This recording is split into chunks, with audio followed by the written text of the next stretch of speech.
우리 지역의 다양한 이슈와 현안들을 심층적으로 풀어보는 헬로 이슈 토크입니다. 최근 디지털 분야에서 최고의 화두는 인공지능 챗봇이라고 할 수 있습니다. 전 세계적으로 챗 GPT 열풍이 불면서 국내 기업은 물론이고 행정에서의 관심도 높아지고 있는데요. 충청남도는 챗 GPT의 민원 서비스 활용 방안을 모색하기 위해 연구 모임을 구성하기도 했습니다. 오늘 이 시간에는 인공지능 기술의 현황과 함께 행정에서 어떻게 적용할 수 있을지, 또 이 과정에서 풀어가야 할 과제는 어떤 것들이 있는지 자세히 짚어보는 시간 준비했습니다. 충청남도 과학기술진흥원 성과확산실 권대훈 연구원 나오셨습니다. 연구원님 안녕하십니까? 네, 안녕하십니까? 네, 반갑습니다. 네, 반갑습니다. 인공지능 하면 대부분 그 유명한 영화죠. 이 터미네이터 생각하시는 분들이 많으실 것 같은데, 이 인공지능 기술의 발전이 빠르게 지금 진행되고 있고, 또 그만큼 인공지능의 영역이 또 확대되고 있는데, 관련 기술의 현황, 지금 어디까지 와 있다고 볼 수 있을까요?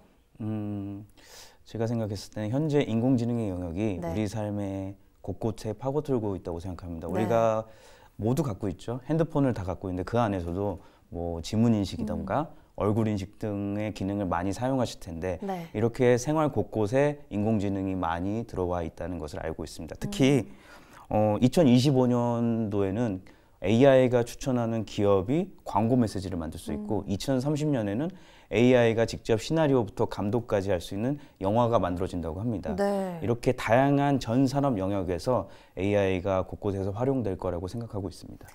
네, 이렇게 지금 우리 생활 속에 곳곳에서 지금 활용이 되고 있는 인공지능 분야에서 특히 지금 주목을 받고 있는 이슈는 바로 대화형 인공지능 챗 GPT입니다. 네, 지금 전 세계적으로 열풍이 불고 있고 이용자 수가 1억 명을 돌파했다고 하죠. 그런데 먼저 이 챗 GPT가 뭔지, 어떤 건지 좀 쉽게 설명을 좀 해주실 수 있을까요? 아, 네.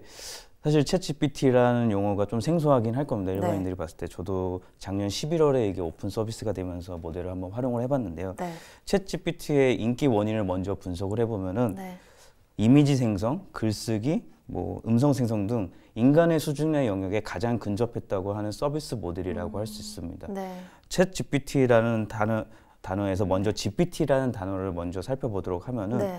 뭐 Generated Pre-trained Transformer라는 약자 영어에서 네. 각 대문자를 끌어와서 딴 것으로 미국의 오픈 AI라는 회사에서 만든 인공지능 서비스 모델입니다. 네. 그 서비스 모델을 통해서 네. 답하기, 번역하기 등 특정한 행동을 학습하기 전에 미리 사전된 미리 지식된 학습의 내용을 그 챗이라는 대화형 모델을 통해서 네. 서비스 모델을 만들었다고 볼 수 있습니다.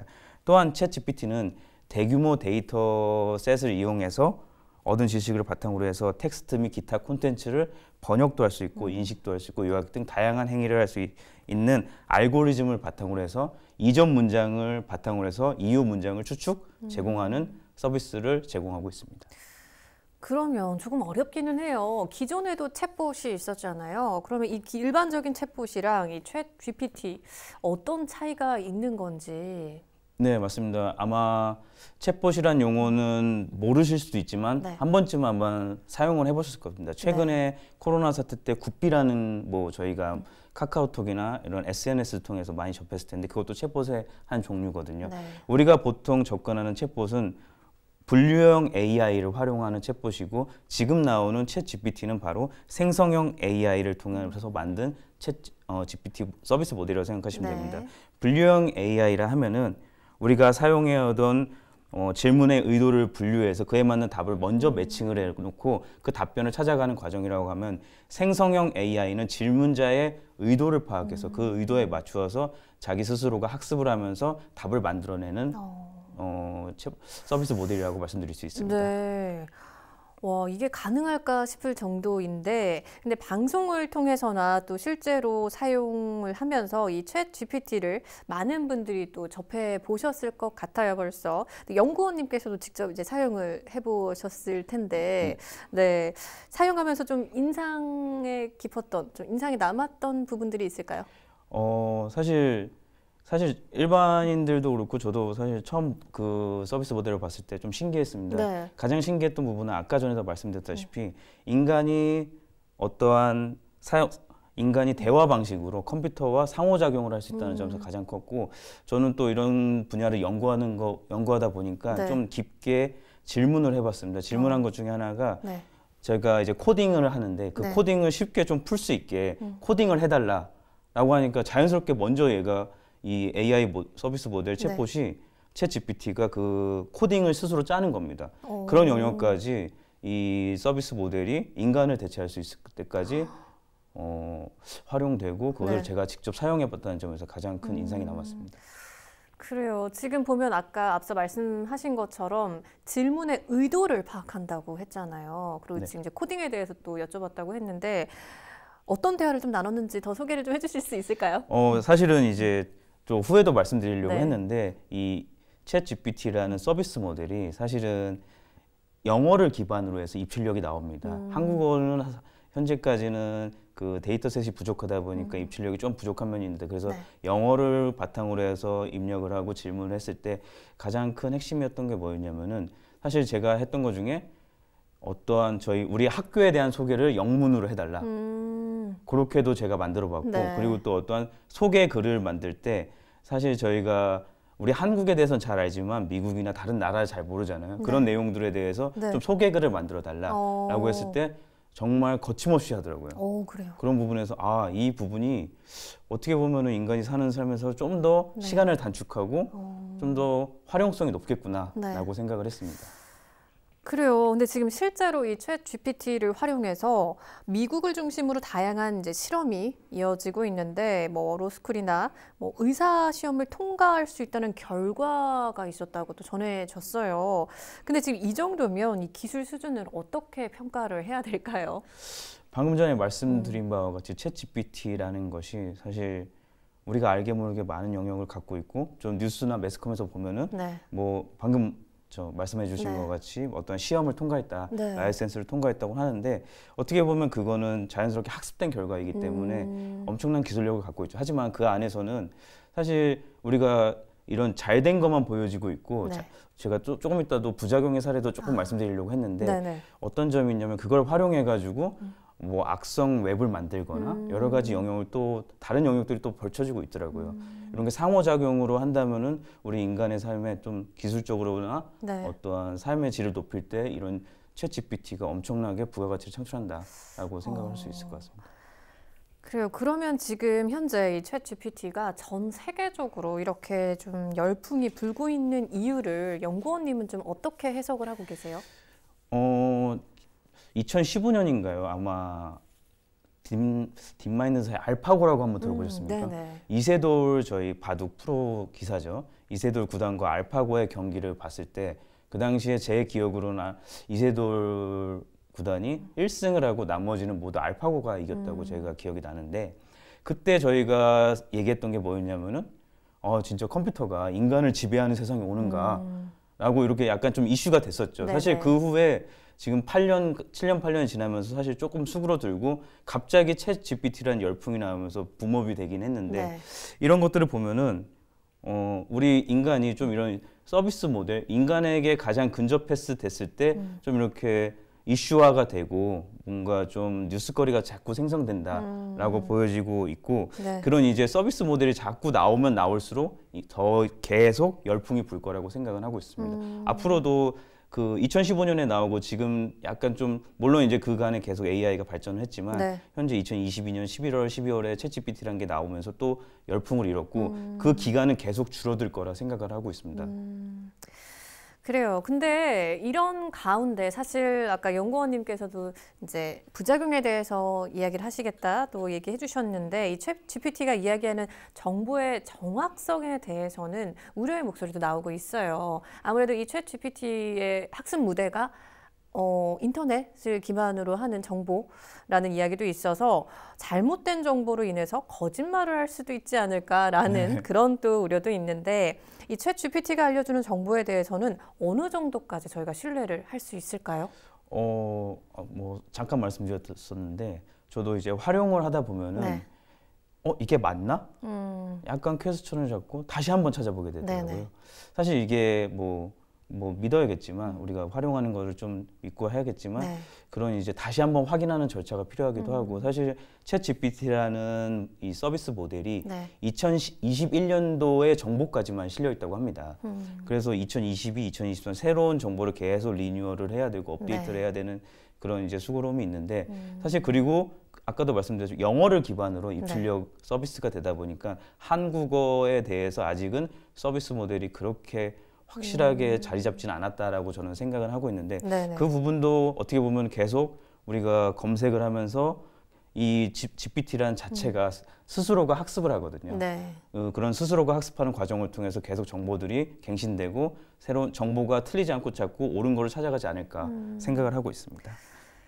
그래요. 일단은 지금 계속해서 스스로 학습을 하는 이 챗 GPT에 대해서 무조건 아직까지는 다 의존하기보다는 또 우리 스스로 한 번 더 확인을 할 필요도 있다 이렇게 얘기를 해주셨는데 그럼 이런 인공지능 챗봇 기술과 관련해서 선제적인 대응도 중요할 것 같습니다. 지금 충남과학기술진흥원에서 이와 관련된 연구들을 진행하고 계시다고 들었는데 어떤 연구들을 좀 하고 계신가요? 네, 저희 충청남도 과학기술진흥원에서는 지역 기업들의 역량과 기관의 역량 분석을 위해서 AI를 활용해서 진행을 하고 있습니다.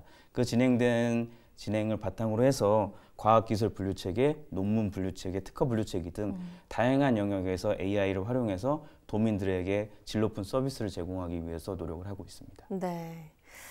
그리고 실제로 지금 국내 행정이나 기업 서비스 분야에서 인공지능이 좀 활용된 사례들을 조금 더 들어주실 수 있을까요?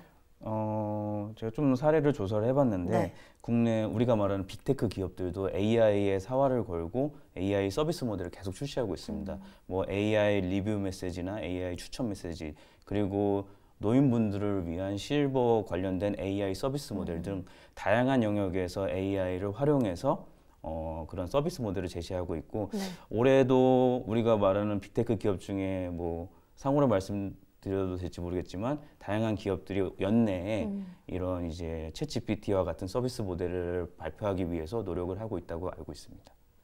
그래요. 지금 말씀 들어보니까 지금 챗 GPT뿐만 아니라 인공지능이 다양한 분야에서 이렇게 지금 활용이 되고 있는 것 같은데 일상생활에서 활용이 되면서 좀 주의해야 되는 사항들이 좀 있을 것 같은데 어떤 것들이 있을까요? 저도 챗 GPT를 활용하면서 네. 가장 큰 어려웠던 점이라고 네. 말씀드릴까요? 사실 이제 제가 질문을 했을 때 원하는 답변이 안 하는 경우가 많았어요. 그걸 원인을 분석해 보니까 가장 큰 문제가 바로 네. 저한테 있더라고요. 바로 질문이 정확하지 않았던 거예요. 사실 시의적으로 적절한 질문과 적절한 단어를 섞어가면서 이 챗 GPT라는 서비스 모델이 그 단어의 문장을 모두 이해할 수 있게 그 질문 자체를 정확히 해야지만 우리가 원하는 답변을 정확하게 얻을 수 있다라고 네. 저는 이제 판단을 했습니다. 그래요. 그리고 또 앞서 조금 이제 악용되는 사례도 얘기를 하셨는데 그런 부분에 대한 주의사항도 있을 것 같아요. 사실 챗 GPT라는 게 웹성에서 네. 불특정 다수의 정보들을 모두 수집해서 이용자에게 컨텐츠를 제공하는 모델이다 보니까 네. 사실 부적절한 서비스 정보가 나갈 수도 있습니다. 사실 그런 것들을 막을 수는 없겠지만 네. 우리 사용자가 그런 것들을 걸러낼 수 있는 윤리적인 능력이 필요하다고 생각하고 네. 있습니다. 거기에 맞춰서 대학들이나 각 기관에서도 이런 AI 서비스를 이용하면서 뭔가 창작물에 대해서 저작권 침해 등 관련된 윤리 교양 교육을 꾸준히 진행하고 있다고 올해 뭔가 계속 이제 그런 쪽으로 창작물 저작권 침해에 관련된 네. 교육을 계속 꾸준히 진행하고 있다고 알고 있습니다. 그러니까 예를 들면 뭐 논문도 해당이 될까요? 그렇죠. 이게 챗 GPT를 좀 활용하다 보면 쉽게 문장을 만들고 그 문장을 갖고서 조합을 할 수 있습니다. 그러다 네. 보니까 우리 학생들이나 그렇진 않겠지만 우리 학생들이나 필요에 의해서 좀 우리가 말하는 좀 그대로 쓰는 경우가 많이 있습니다. 그건 네네. 사실 이제 저작권 침해거든요. 네. 그런 영역에서도 대학이나 기타 우리 학생들을 대상으로 교양 교육이 활발히 이루어지고 있다고 생각합니다. 네. 그리고 지금 충청남도에서 민원 서비스 활용 방안을 함께 고민하기 위한 연구 모임을 만들어서 이제 막 활동을 시작했다고 들었는데 이 행정 서비스 접목을 위해서는 또 어떤 방향으로 나아가야 된다고 보십니까? 맞습니다. 저희 충청남도에서도 이 챗 GPT 열풍에 힘을 입어서 2023년 올해 2월이죠. 2월부터 챗 GPT 연구 모임을 발족해서 네. 그 연구 모임을 정례화하면서 꾸준하게 진행을 하고 있습니다. 네. 그 모임을 통해서 우리 도민들에게 민원 서비스를 좀 더 질 높은 민원 서비스를 제공할 수 있도록 노력을 하고 있고 네. 또한 이런 연구 모임을 통해서 디지털 플랫폼 기반의 민원 서비스 제공을 하면서 충남 도민에게 좀 더 다가갈 수 있는 민원 서비스를 꾸준히 제공하려고 노력하고 있습니다. 네, 이 충청남도 과학기술진흥원의 역할이 굉장히 중요할 것 같은데 혹시 앞으로 이 인공지능과 관련해서 사업 추진 계획이 있으시면 소개 좀 해주시죠. 저희 충청남도 과학기술진흥원은 사실 신생기관으로서 2021년 2월에 개원이 되고 네. 약 2년 정도 진행되고 있는데 이런 AI뿐만 아니라 다양한 과학기술 정책을 연구하면서 우리 충남 도민에게 과학기술 서비스를 좀 더 접근을 쉽게 할 수 있도록 네. 노력할 예정입니다. 그래요. 오늘 우리 지금 전 세계적으로 열풍이 되고 있는 챗 GPT 인공지능에 대해서 좀 살펴보고 있는데 사실 앞서 제가 뭐 그 유명한 영화 터미네이터 얘기도 했지만 많은 분들이 정말 이제 영화에서나 보던 그런 모습들이 실제에서 재현이 될까 실현이 될까라는 그런 상상 또 기대를 많이 하게 되실 것 같기는 해요. 연구원님이 보시기에 앞으로 전망 어떨 것 같아요? 우리가 아까도 말씀드린 2015년부터 2023년까지 이제 모델이 계속 진화되고 있는데 이 모델의 주기가 짧아질 거라고 저는 생각을 하고 있습니다. 현재 챗GPT라는 서비스 모델은 GPT 3.5세대 모델을 바탕으로 해서 개발된 서비스 모델인데 아마 4세대, 5세대 모델은 현재도 얘기 나왔던 게 4세대 모델이 연내에 출시될 것이다. 좀 더 챗GPT보다 더 성능이 좋은 서비스 모델이 나올 거라고 예상을 하고 있는데 계속 진화하면서 엄청 어떻게 보면은 인간의 영역을 한계를 뛰어넘는 뭔가가 나오지 않을까 계속 생각을 하고 있습니다. 아니 지금 인간의 질문의 의도까지 파악을 하고 있는 챗GPT 3.5 모델이라고 하셨는데 4세대 모델은 어디까지 가능할까요? 뭐 데이터셋으로 보면은 우리가 숫자적으로 말씀드리기 뭐하지만 뭐 지금 현재를 1로 봤을 때 4세대 모델은 그거 곱하기 뭐 100, 1000이라고 하는데 엄청난 영역의 데이터를 바탕으로 해서 뭐 지금도 물론은 뭐 이용자의 의도를 파악해서 질문을 던지면은 생성해 주지만 그 이상으로 거의 오류가 나지 않을까, 오류가 없지 않을까라고 생각을 하는데 사실 이제 모델은 또 나와봐야 되고요. 우리가 또 인간이 활용해 보면서 그걸 어떻게 활용하는지에 대해서는 그 모델을 바탕으로 다시 한번 생각해봐야 되지 않을까 생각을 하고 있습니다.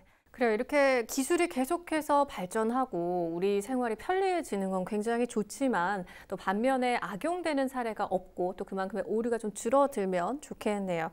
마지막으로 방송을 통해서 더 전하고 싶은 말씀 있으실까요? 네, 챗GPT는 대화 형식으로 뭐 추가적인 질문에 답하고 실수를 인정하며 부정확한 전제에 대해서는 답변을 거부도 합니다. 이렇게 여러 가지 상황에 대해서 대화 형태로 하면서 질문자의 의도를 파악하여 질문에 답을 해주는 형태로 많은 사람이 관심을 끄고 이슈를 몰고 오고 있는데 물론 앞으로도 그럴 예정일 것 같고요. 근데 생성 AI는 이미 만들어진 수없이 많은 기존 창작물들을 바탕으로 해서 답변을 해내가고 있습니다. 그 안에서 사실 아까도 잠깐 단어로 말씀드렸는데 저작권 침해나 윤리적인 문제를 우리가 생각을 안 할 수가 없습니다. 그런 것들이 아마도 이런 AI 모델이 계속 진화하면서 주요 논쟁으로 계속 불거질 예정일 것 같은데 이런 것들을 활용해서 좀 보면은 요새 최근 뉴스에 보면 악성 웹사이트에 AI를 활용해서 뭔가 정보를 끌어내고 그 정보를 바탕으로 해서 악용한다는 사례도 종종 나오고 있습니다. 우리는 이런 것들을 바탕으로 해서 AI를 맹신하기보다는 AI를 인간의 도구로서 좀 더 인간과 함께 공존하는 방향으로 나아가면 어떨까? AI를 활용하고 제가 운영하는 입장에서는 그렇게 생각을 하고 있습니다. 네, 말씀하신 것처럼 이 AI를 무조건적으로 맹신한다거나 의존하기보다는 이제 도구로서 우리가 같이 공존하는 게 핵심이겠네요. 네, 연구원님 오늘 말씀 잘 들었습니다. 고맙습니다. 빠르게 변화하는 사회 환경 속에서 인공지능의 영역도 점점 확대되고 있는데요. 미래 산업을 이끌 인공지능 분야의 다양한 연구에 대해서 지역 주민 여러분도 관심 가져주시면 좋을 것 같습니다. 헬로 이슈 토크 오늘 저희가 준비한 소식은 여기까지입니다. 함께해 주신 여러분 고맙습니다.